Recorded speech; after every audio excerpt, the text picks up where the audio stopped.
Jungle.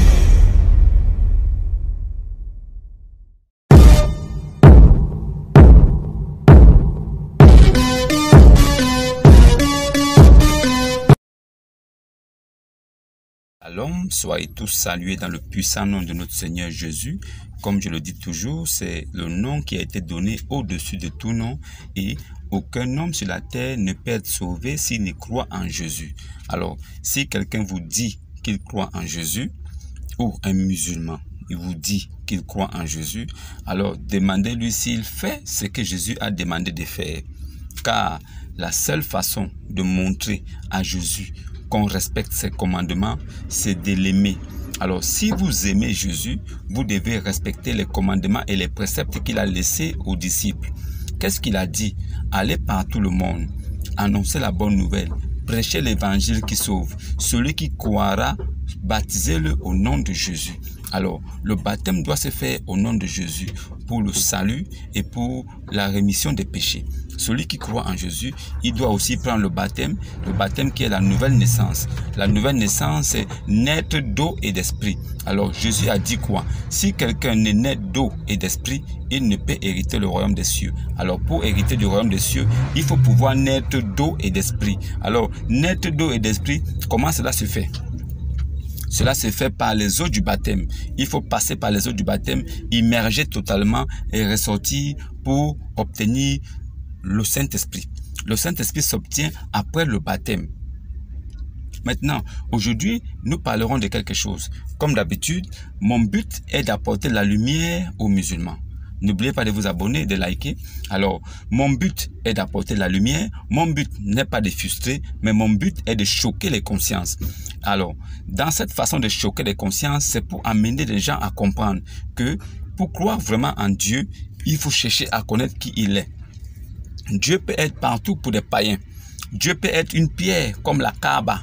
La Kaaba qui est une pierre où les musulmans font faire bisous. La Kaaba est une pierre noire qui a la forme d'un orifice féminin, donc un vagin. Et cette pierre avait été adorée et embrassée par l'apôtre de Allah. L'apôtre de Allah l'avait fait pourquoi? Parce que déjà, lui, il était accro au sexe. Il aimait tellement le sexe et il a dit dans sa parole, avec sa propre bouche, que les choses sur la terre qu'il a le plus aimé sont des femmes et des parfums. Maintenant, s'il a aimé des parfums et des femmes, ça veut dire que sexuellement, il était très actif et comme le prouve la Sunna, les Abu Daoud, comme le prouve les hadiths de Saïd Aboukari, la vie du prophète, de l'apôtre de Allah, parce que moi je l'appelle désormais l'apôtre de Allah. Je ne l'appellerai plus le prophète, je l'appellerai l'apôtre de Allah. Et je vous dirai dans une prochaine vidéo pourquoi Omar, qui était son compagnon fidèle, pourquoi Omar, qui était son compagnon fidèle, l'appelait l'apôtre de Allah. Il ne l'appelait pas le prophète de Allah, mais il l'appelait l'apôtre de Allah. Alors, les disciples de Jésus étaient appelés apôtres de Jésus. Jésus étant un homme qui incarnait en lui l'Esprit de Dieu, était appelé ses disciples mes apôtres. Bon, maintenant, si Mohammed, lui, il est l'apôtre de Allah, alors qui est Allah? Est-ce que Allah est visible? Est-ce que Allah a marché sur la terre? Est-ce que Allah a vécu sur la terre et les hommes l'ont vu? Je vous expliquerai ça dans une prochaine vidéo. Mais aujourd'hui, nous n'en sommes pas là. Aujourd'hui, j'aimerais vous donner quelque chose. J'aimerais apporter encore une petite lumière aux musulmans qui suivent sur ces vidéos. Vous êtes nombreux à m'écouter. Vous êtes nombreux à me suivre. Alors, mon but, c'est de vous apporter cette petite lumière. Que vous sachiez que l'islam est dans l'obscurité. Que vous sachiez que l'islam est dans les ténèbres. Alors, je parlerai aujourd'hui de la naissance de Jésus. Alors, si nous prenons la sourate 19, le verset 17. Alors, sourate 19, le verset 17. Dans cette sourate, c'est l'ange Gabriel qui est apparu à Marie. C'est l'ange Gabriel qui est apparu à Mariam. C'est l'ange Djibril qui est apparu à Mariam pour lui annoncer qu'ils vont lui faire, que Allah va lui faire don d'un fils pur et saint.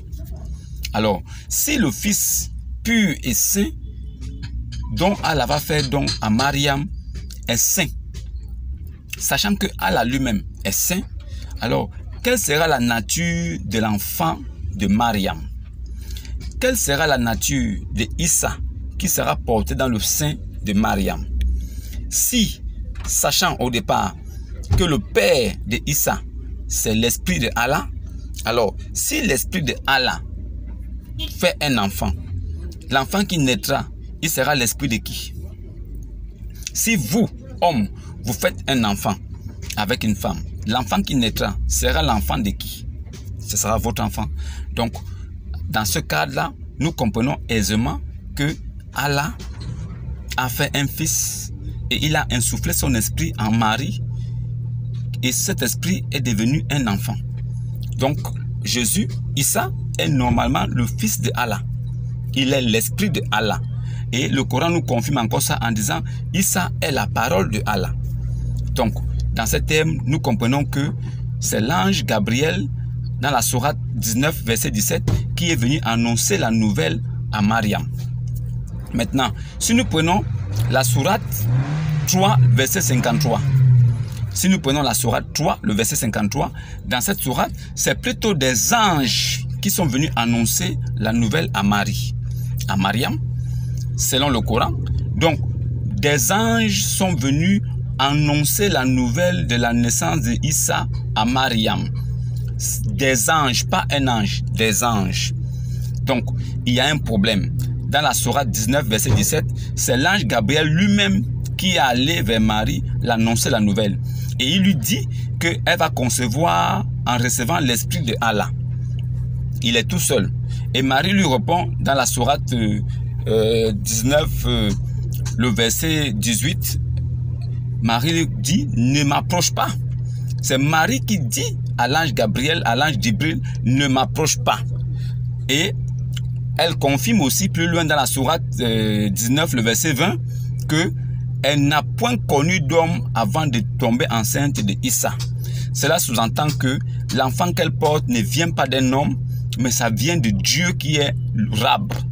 Selon les Arabes, Dieu ne s'appelle pas Allah. Dieu s'appelle Rab.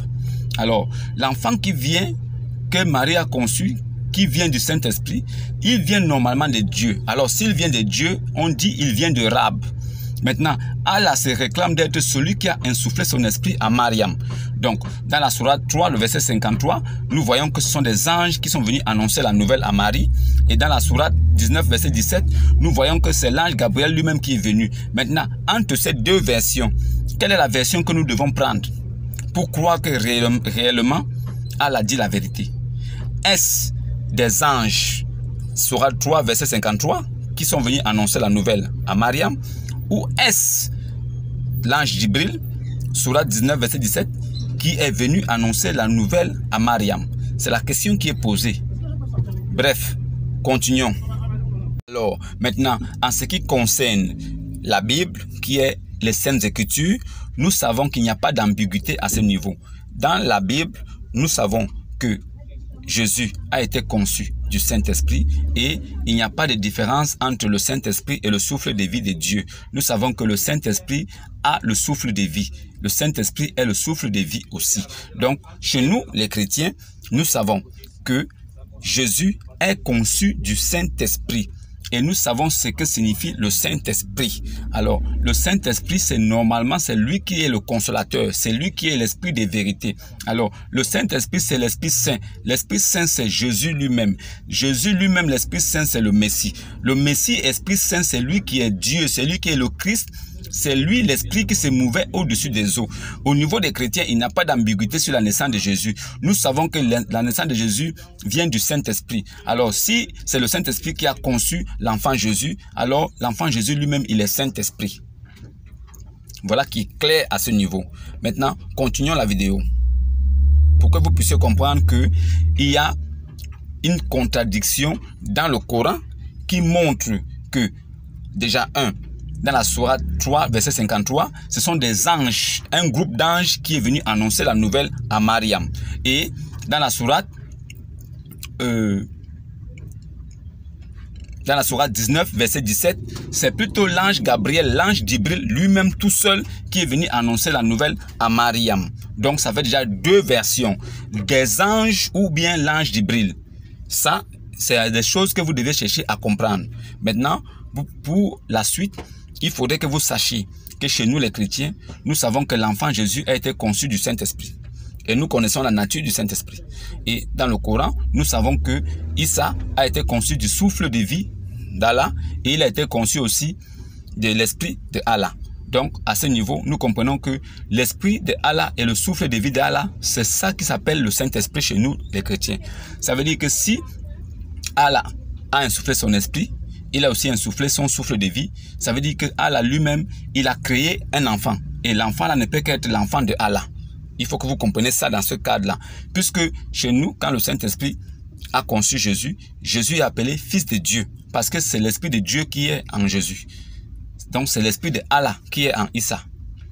C'est dans ce cadre-là que je vais vous amener pour que vous compreniez quelque chose. Alors, donc, maintenant, nous voyons clairement que dans la sourate 4, verset 171, c'est Allah qui envoya son souffle de vie dans le ventre de Mariam pour qu'elle conçoive l'enfant Issa.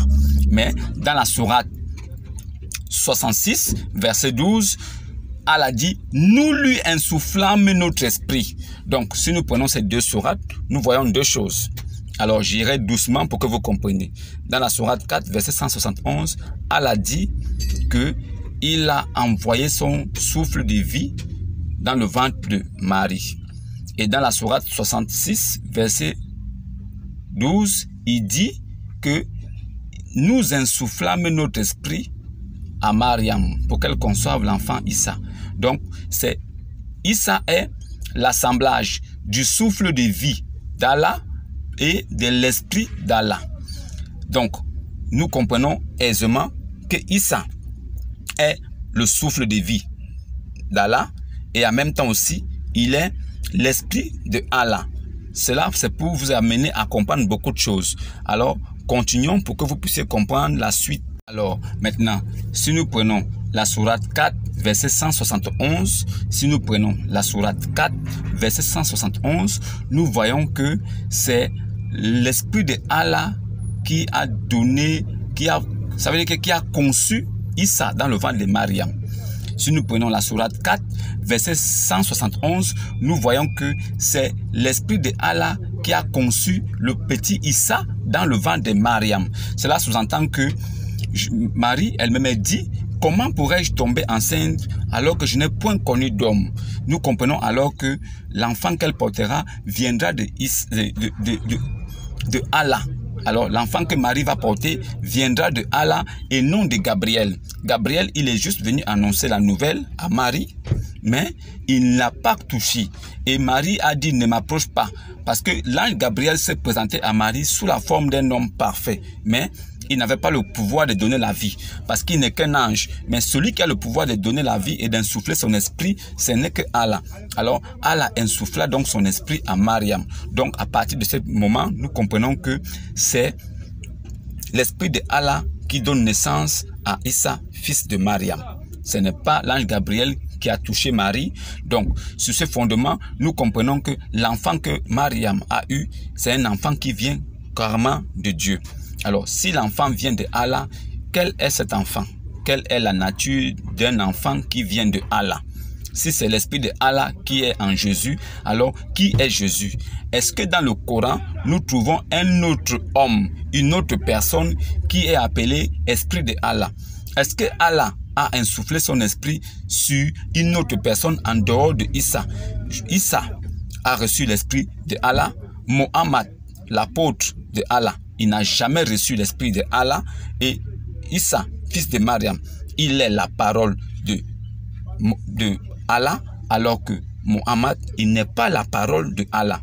Nous comprenons donc que l'esprit de Allah qui se trouve en Jésus fait de Jésus un petit Allah. J'espère que vous m'avez bien compris. Alors, poursuivons la vidéo. Donc, dans cette logique, nous pouvons donc comprendre quelque chose aisément. Si nous devons nous poser une seule question, est-ce que Allah est saint? Est-ce que Allah est saint? Si Allah est saint, nous devons nous poser la question aussi de savoir, est-ce que Jésus est saint? Est-ce que Jésus est saint? Alors, si nous devons savoir si Jésus est saint, nous devons aller puiser dans le Coran. C'est dans le Coran que nous devons puiser pour savoir si réellement Issa est saint comme Allah. Puisque Allah est saint, alors nous verrons aussi si Issa, Jésus, est saint. Prenons la sourate 2, ayat 87. Sourate 2, ayat 87, qu'est-ce qu'il est écrit? Certes, nous avons donné le livre à Moïse et nous avons envoyé de façon successive des prophètes après lui. Nous avons donné des preuves à Issa, Jésus, et nous lui avons renforcé du Saint-Esprit. Donc, si ils ont donné, si Allah dit nous avons donné, si Allah confirme qu'il a donné des preuves à Issa, Jésus, et il lui a renforcé du Saint-Esprit, celui qui a le Saint-Esprit est saint. Donc, cela sous-entend que Issa, le fils de Mariam, qui a été conçu par l'Esprit, le souffle de Allah, et Allah l'a renforcé du Saint-Esprit, est saint comme Allah. Alors, si Jésus est saint et Allah est saint, alors Jésus est qui et Allah est qui? Qui est Jésus pour être saint comme Allah? C'est la question que nous devons nous poser. Et dans ce cas de figure, preuve à l'appui, nous comprenons aisément le même esprit qui est Allah, c'est le même esprit qui est Jésus, Issa.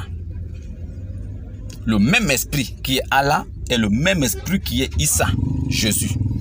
Et nous n'oublions pas la contradiction du départ dans la sourate 3, verset 53, qui dit que Issa, l'annonce de la naissance de Issa a été faite par des anges. Ce sont des anges qui sont venus annoncer la nouvelle à Marie.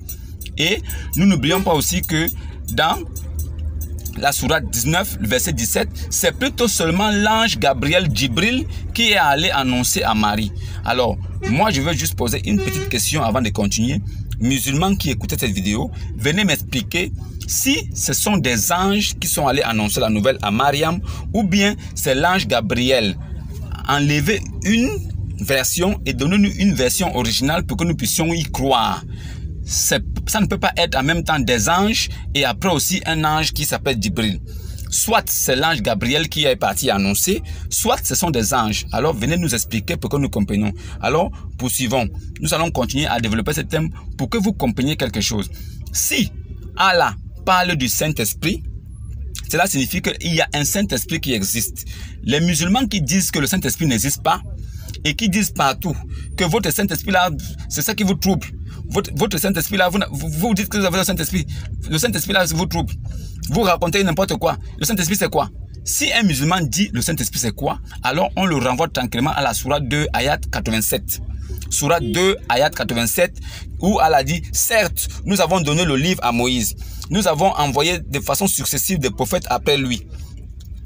Nous avons donné des preuves à Issa, à Jésus, et nous lui avons renforcé du Saint-Esprit. Cela confirme que Jésus a été conçu du Saint-Esprit. Maintenant, il y a des musulmans qui disent que Jésus est né comme Adam, que Jésus est comme Adam. Pour Allah, Jésus est comme Adam. La question que nous nous posons, c'est que comment a été conçu Adam? Adam a été conçu de terre.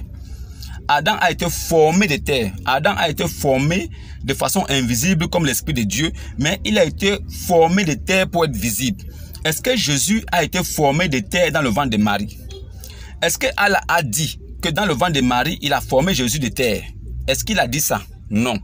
Jésus a été conçu du Saint-Esprit et Adam, lui, il a été conçu par la poussière. Adam a été conçu, formé de terre, et Jésus, lui, il a été conçu du Saint-Esprit de Allah, du souffle de Allah et de l'Esprit de Allah. C'est la différence entre Jésus et Adam. Voilà pourquoi dans le Coran, Jésus, Issa, il n'est pas mort, il a été enlevé au ciel. Pendant ce temps, tous les autres prophètes sont morts et ils sont restés au sol. Ils attendent la venue de Jésus. C'est pour ça que Jésus reviendra pour juger les morts et les vivants.